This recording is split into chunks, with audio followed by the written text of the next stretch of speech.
Bonjour. Bonjour, ça fait longtemps que j'ai pas fait de vidéo YouTube. Je me suis remotivée aujourd'hui parce que j'ai quelque chose de long à vous raconter qui est plus adapté à une vidéo YouTube qu'à un TikTok. Et attention, plein de spoilers puisque je vais vous parler des Hauts de Hurlevent.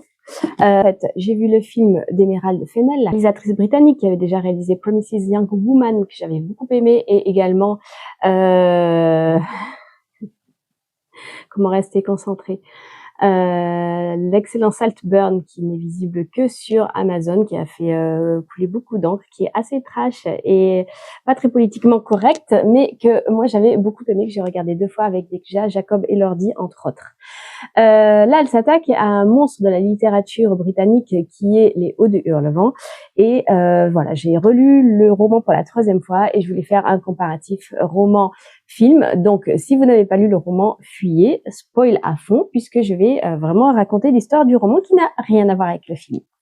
La question est pourquoi elle a appelé ce film Hurlevent, puisqu'en fait, il n'y a que la lande, le domaine Hurlevent qui reste dans le film, et les personnages de Heathcliff et Catherine. Heathcliff qui est censé être noir, bohémien, et qui ne l'est pas du tout dans le film. Donc voilà, vraiment du roman, il ne reste que ça. J'ai lu personnellement Les Hauts du Hurlevent quand je devais avoir 16 ou 17 ans. J'ai été emportée par l'histoire d'amour entre Heathcliff et Catherine, et j'ai un peu idéalisé cette histoire d'amour. En fait, quand on lit le roman, on se rend compte que cette histoire, elle n'est pas du tout consommée. Catherine et Heathcliff, qui vont se connaître enfants, vont avoir une relation ambiguë toute leur vie, mais ne vont jamais ni s'embrasser, ni avoir la moindre, bien sûr, relation sexuelle dans le roman, alors que dans le film, c'est le sujet quasiment du film. Alors, moi j'ai aimé le film parce que je l'ai trouvé très beau. Esthétiquement, j'ai trouvé la photo magnifique, les paysages somptueux, la lande telle que je me l'imaginais dans ma tête de jeune adolescente prépubère, et aujourd'hui encore. Et j'ai beaucoup aimé aussi les tenues de Margot Robbie.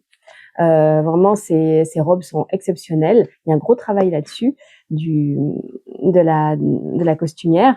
Et puis, leur histoire d'amour était plutôt belle dans le film, avec cette fin tragique qui tire les larmes. Et voilà, le film en lui-même est un beau film d'amour romantique, gothique, surtout gothique, un petit peu tiré vers le gothisme de Guillermo del Toro, ce gothisme flamboyant, très coloré, très beau, pas le gothisme noir de Tim Burton. Donc vraiment, esthétiquement, c'est très beau. Après, il faut vraiment ne pas avoir lu le livre ou vraiment s'écarter. Alors, je vais vous raconter l'histoire du livre en résumé. Donc, déjà, c'est le père qui ramène Heathcliff jeune à la maison et qui va décéder assez rapidement. Et c'est leur frère, le vrai frère de Catherine, et du coup le frère adoptif d'Heathcliff, Earnshaw, qui va les élever et qui va être violent avec eux, qui va beaucoup boire, alors que dans le film, c'est le père. Earnshaw va avoir un enfant qui donc sera le cousin de Catherine, mais qui va avoir une importance dans le roman. Catherine et Heathcliff vont grandir ensemble, faire les 400 coups ensemble et vraiment être unis. C'est pour ça que Catherine, quand elle dit « je suis Heathcliff », c'est parce que vraiment il y a cette symbiose entre eux, cette osmose, ils grandissent vraiment pareil, ils s'identifient l'un à l'autre. Dans le film, Catherine a ce désir d'aller voir la famille de Linton parce qu'il est riche, pour éventuellement le rencontrer et faire un beau mariage. Alors que dans le roman, c'est absolument pas ça. Ils sont encore très jeunes, ils jouent dans la boue, il pleut. Donc je parle de Catherine et Heathcliff, bien sûr. Heathcliff à l'américaine, mais bon, je vais le dire à la française. Catherine va se blesser, se rendre chez les Linton qui vont la soigner et la garder quelques jours. Et c'est au retour de ces quelques jours chez les Linton qu'elle aura changé, qu'elle aura ses petits nœuds dans les cheveux, ses robes fifi, et même si elle est partagée et qu'elle va chercher Heathcliff à son retour, elle aura mis un pied dans la bourgeoisie et elle aura pris goût à... il y a Yuna qui joue avec les filles. Il aura pris goût à cette vie confortable. Linton vit avec sa petite sœur et ses parents. Il n'est pas du tout homme d'affaires ou je ne sais quoi comme dans le film. Donc, ce qu'il faut savoir, c'est que le film se termine à la mort de Catherine. sur son lit de mort, et donc après avoir j'ai envie de dire baisé dans tous les coins entre Heathcliff et elle, alors que dans le roman, Catherine va décéder au milieu du roman.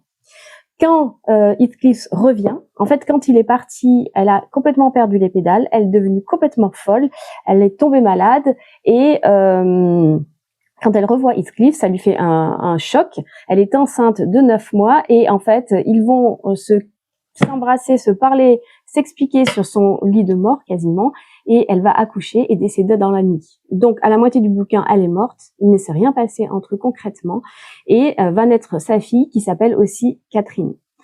Heathcliff, lui, entre-temps, s'était marié avec sa belle-sœur, Isabelle Linton, qu'il maltraite. Alors pas comme dans le film, il ne met pas une laisse à 4 pattes dans un coin pour avoir une relation sadomaso avec elle, mais il va tellement la maltraiter qu'elle va fuir à Londres avec son fils, puisqu'en fait Heathcliff aura un fils qu'il va découvrir à la mort de Isabelle, qui va décéder peu de temps avant, je crois, Catherine. Et donc Heathcliff va récupérer cet enfant chez lui et le maltraiter à son tour. Donc en fait, moi, dans ma jeunesse, j'ai encensé ce roman parce que l'histoire d'amour est quand même exceptionnelle dans le sens où l'un et l'autre ne ressentent, enfin, ont cet amour passionnel, débordant. Chacun a cet amour passionnel et débordant l'un pour l'autre sans finalement jamais le consommer.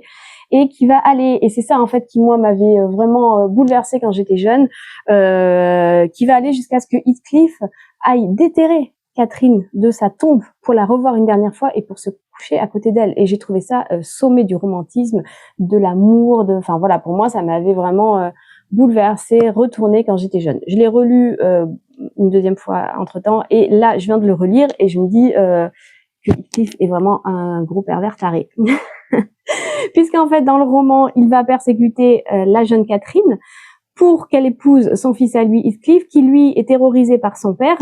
Il est également gravement malade, et son père ne fait rien pour le soigner. Au contraire, il a envie quasiment de s'en débarrasser.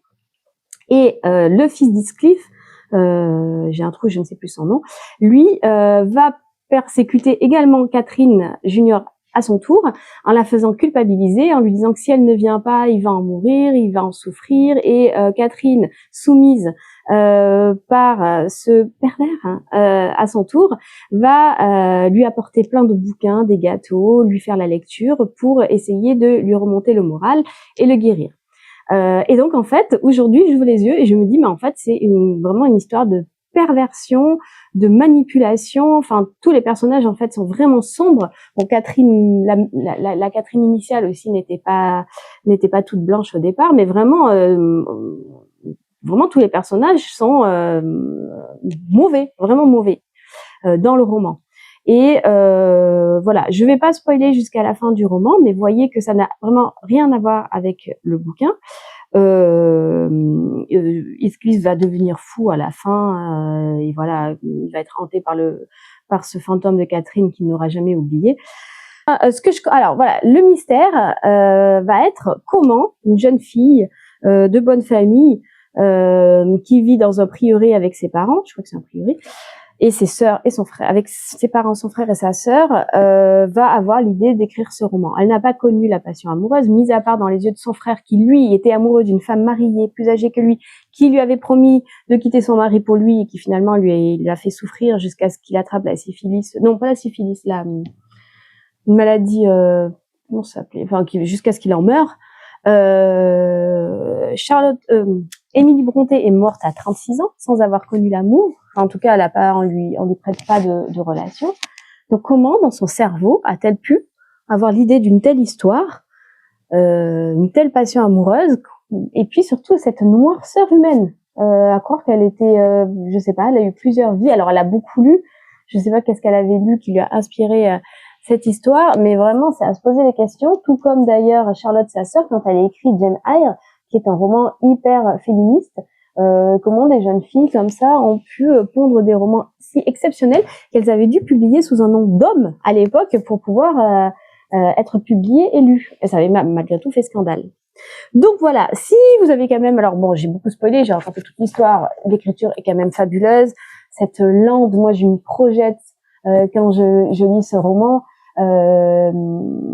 malgré tout, ce personnage discrète et malgré sa noirceur, sa méchanceté, bon, moi je le trouve fascinant. C'est comme la fascination que j'ai pour les tueurs en série. Bon voilà, j'espère que vous aurez regardé cette vidéo jusqu'à la fin parce qu'elle est un peu longue et je suis un peu bavarde, mais c'est bon, encore une fois quelque chose qui me passionne, ce roman. Et donc le film, vous pouvez le regarder si vous aimez les films d'amour. Voilà, moi j'ai été faible et je l'ai trouvé quand même pas si mal que ça, mais absolument rien à voir avec le roman. Est-ce que je vous montre peut-être mon assistante qui travaille très dur? Hop, voilà, mon assistante qui participe totalement à cette vidéo puisqu'elle est couchée juste en bas du micro, enfin juste en bas de la perche pour la vidéo. À très bientôt!